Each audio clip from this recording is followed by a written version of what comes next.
Hello, good morning students. तो आज के इस वीडियो में हम करने जा रहे हैं कक्षा 9वीं की पुस्तक कृतिका। कृतिका का मतलब मैंने आपको पहले भी बताया था। कृतिका का मतलब होता है रचनाएं, और इसके अंदर जो पाठ नंबर 2 है वो है मेरे संग की औरतें। तो इसकी जो लेखिका है वो है मृदुला गर्ग।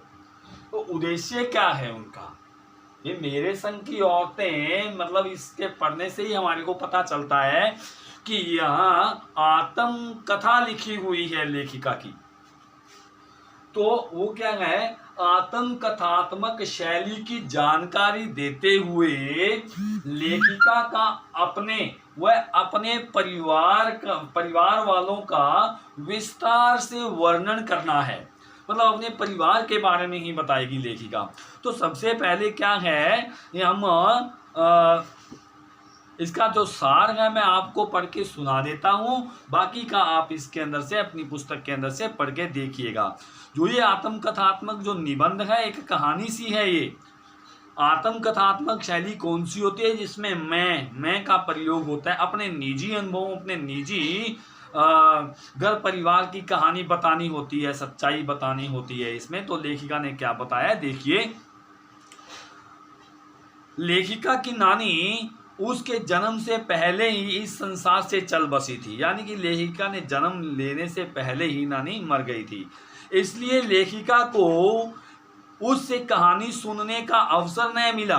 यानी कि नानी है, दादी है, दादा है, उससे क्या है, हमारे को कहानी छोटे छोटे बच्चों को ये सारे क्या है, कहानियां सुनाते थे और अब भी सुनाते हैं। बैठिए इन बुजुर्गों के पास और कहानियां सुनिए। शायद इसलिए लेखिका अपने जैसे लोगों के लिए कहानी लिखती है। लेखिका की नानी की कहानी भी बड़े मजेदार है। उसकी नानी अनपढ़ और पर्दा प्रथा में विश्वास करने वाली थी। पर्दा प्रथा यानी कि घूंघट निकालने में विश्वास करती थी। उसकी शादी के तुरंत पश्चात उसका पति उसे भारत में छोड़कर विलायत में बैरिस्ट्री की परीक्षा पास करने के लिए चला गया। विलायत का मतलब होता है विदेशों में जाना, और बैरिस्ट्री मतलब वकील की पढ़ाई करना। जब वह पढ़ाई पूरी करके लौटा तो विलायती ढंग से भारत में रहने लगा, किंतु नानी अपने ढंग से जीवन जीती रही। उसने अपने पति की जीवन शैली में कभी रोड़ा नहीं अटकाया। मतलब उसको ये नहीं कहा कि तुम ऐसे कर रहा है, क्यों कर रहा है, वहां की संस्कृति यहाँ क्यों ले आया, ये ले, मतलब कुछ नहीं कहा। वो अपने तरह से जीती रही और वो अपने तरह से जीता रहा। जब वह मरने लगा, किंतु नानी मरने वाली थी, यानी कि जब वह मरने वाली थी नानी, तो उसने अपने पति के द्वारा प्रसिद्ध क्रांतिकारी व देशभक्त प्यारे लाल शर्मा को बुलवाया और कहा कि उनकी बेटी का विवाह किसी देशभक्त व क्रांतिकारी से करना। यानी कि यहाँ से पता चलता है कि नानी में भी देशभक्ति की भावना कूट के भरी हुई थी। वह अंग्रेज साहबों के हुक्म का गुलाम न हो, उसकी इच्छा और स्वतंत्र विचारों को सुनकर सब दांतों तले अंगुली देते रह गए। उसके लिए स्वतंत्रता से जीना ही बेहतर जीना था।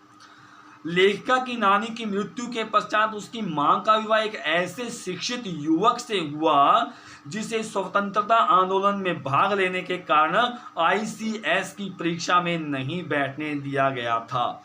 उसे भी क्या माना गया, देशभक्त माना गया।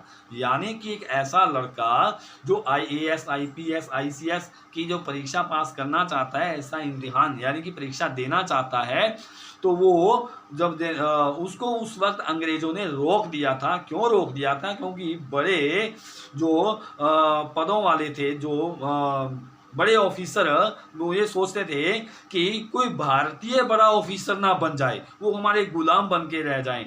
तो ये जो बड़ा ऑफिसर बनने के लिए गया था, तो इसको रोक दिया गया।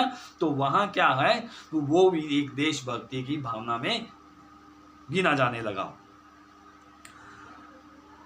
आगे है, वह अंग्रेज साहबों का हुक्म गुलाम ने उसकी इच्छा और स्वतंत्र विचारों को सुनकर सब दांतों तले अंगुली देते रह गए। उसके लिए स्वतंत्रता से जीना ही बेहतर जीना था। लेखिका की नानी की मृत्यु के पश्चात उसकी मां का विवाह एक ऐसे शिक्षित युवक से हुआ जिसे स्वतंत्रता आंदोलन में भाग लेने के कारण ICS की परीक्षा में नहीं बैठने दिया गया था। उसके पास कोई खानदानी धन भी नहीं था, इसलिए उसकी मां को विवश होकर अपनी माता और गांधी जी के विचारों को अपनाना पड़ा। यानी कि लेखिका की जो मां थी वो नहीं चाहती थी कि मैं ऐसे स्वतंत्रता सेनानी या देशभक्ति या गांधीवादी विचार, मतलब ही नहीं था उसको इस तरह से। वह थोड़ी सी मॉडर्न टाइप की थी। वह शरीर से इतनी पतली दुबली थी कि उसके लिए खादी की साड़ी संभालना भी कठिन था। पहले खादी की साड़ियां पहना करती थी औरतें। उसकी सास उसकी दुर्बलता का सदा मजाक किया करती थी। लेखिका की मां का अपने ससुराल के परिवार पर बहुत दबदबा था। उसके भी दो कारण थे, यानी कि उसकी मां, लेखिका की जो मां है, तो उसको अपने ससुराल वालों पर दबदबा बनाया हुआ था। किस कारण से बनाया हुआ था? नंबर 1 कारण क्या था? ससुराल वाले भी अन्य भारतीयों की भांति अंग्रेजों से प्रभावित थे। भले ही उनका लड़का क्रांतिकारी रहा हो, किंतु घर में दबदबा अंग्रेज भक्त ससुर का चलता था। ऐसी स्थिति में घर में एक सिरफरे क्रांतिकारी की पत्नी होना प्रिय कथा सा रोमांच पैदा करता था। यानी कि लेखिका का जो पिता था वो क्या था? वो अंग्रेज भक्त था, और वो उसको, यानी अपनी पत्नी को, यानी कि लेखिका की मां को खुले विचारों में रखना चाहता था। तो और वो क्या चाहती थी? सारे के सारे उसका दबदबा मानते थे। दूसरा कारण क्या था? दूसरा कारण था उसका प्रभावशाली व्यक्तित्व, यानी कि उसकी पर्सनैलिटी बहुत अच्छी थी। वह सुंदर, नाजुक, ईमानदार, निष्पक्ष और गैर दुनियादारी थी। इसलिए उसे घर के सामान्य कार्य करने के लिए भी नहीं कहा जाता था। उनकी तो केवल सलाह भर ली जाती थी, जिसका पूर्ण पालन किया जाता था। उसके ससुराल के अन्य सदस्य ही उसकी गृहस्थी का काम संभालते रहते थे। पूरे खुले विचारों से, पूरा ऐश से रही थी। लेखिका ने कभी भी अपनी मां को भारतीय मां जैसा नहीं पाया, मतलब भारतीय संस्कृति जैसी उसकी मां नहीं थी। उसने न कभी अपने बच्चों को लाड़ प्यार किया और न कभी उनके लिए खाना ही बनाया, न ही उन्हें कभी अच्छी बहू या पत्नी होने की शिक्षा ही दी।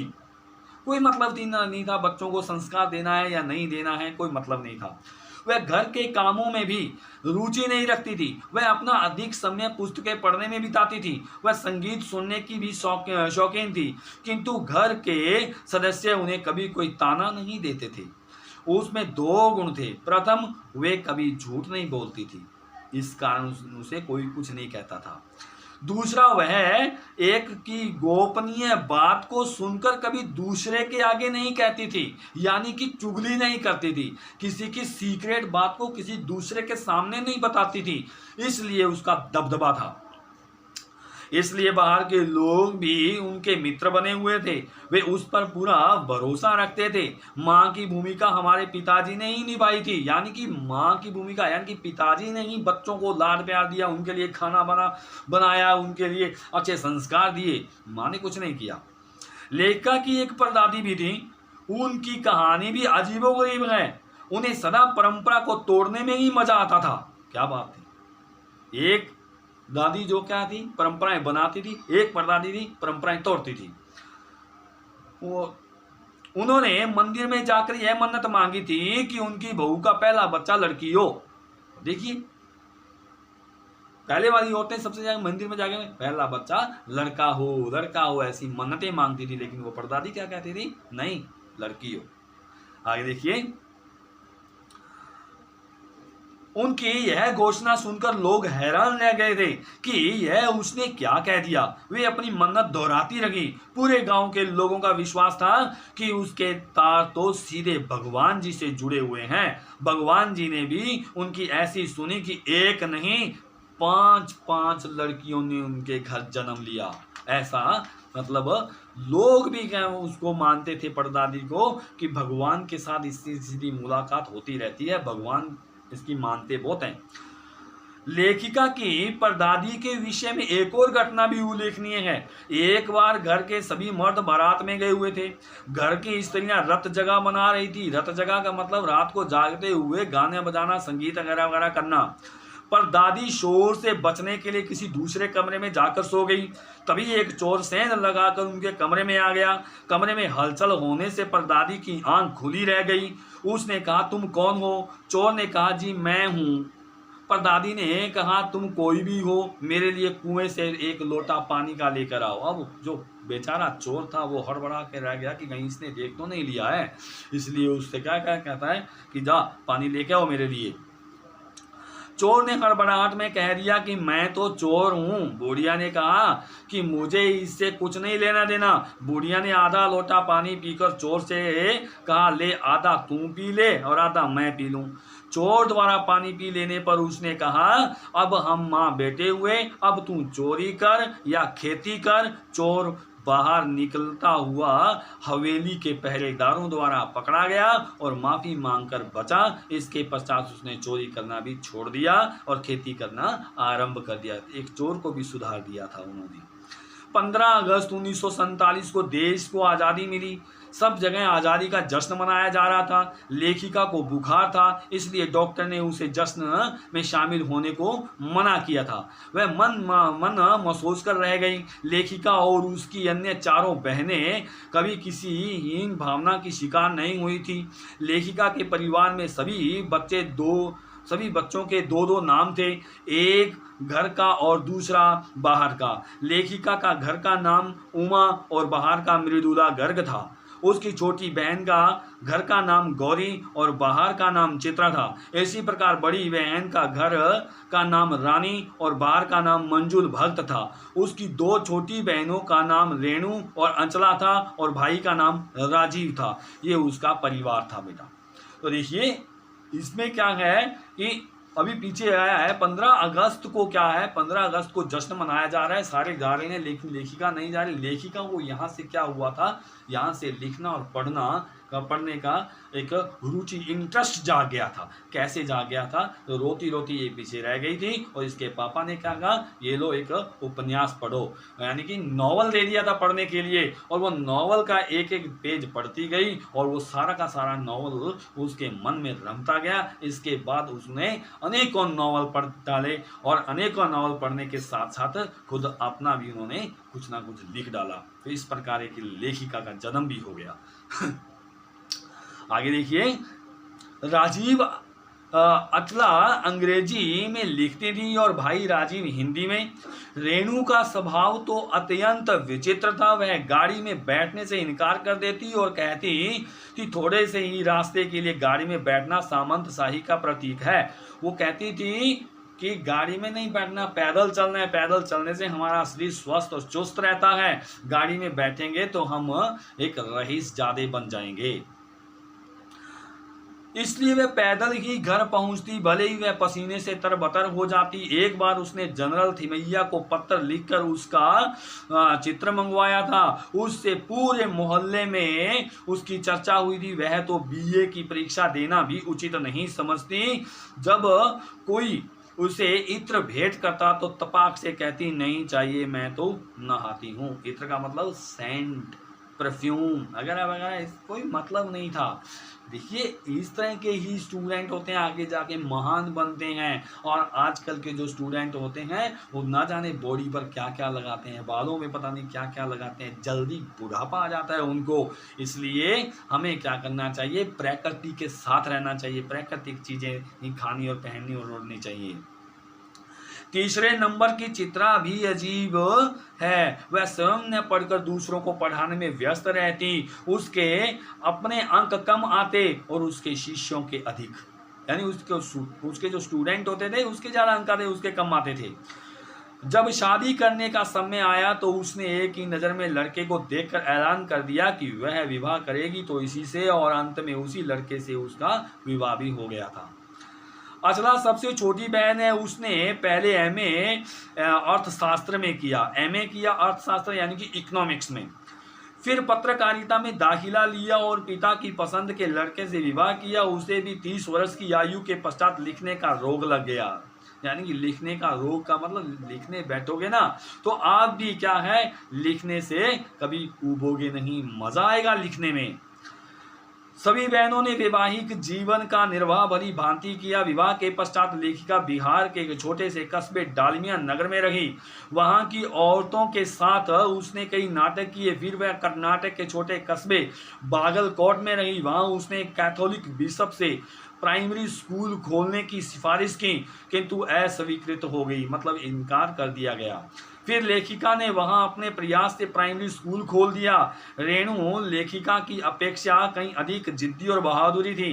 वह जिस काम को करने के लिए ठान लेती उसे करके ही दिखाती थी। एक दिन वर्षा के कारण उसके स्कूल की बस नहीं आई। वह 2 किलोमीटर पैदल ही स्कूल में जा पहुंची। स्कूल बंद था। उसे उसका कोई मलाल नहीं था, मलाल मतलब दुख नहीं हुआ उसको, मैं इतनी दूर पैदल चल के आई हूँ, स्कूल बंद पड़ा है।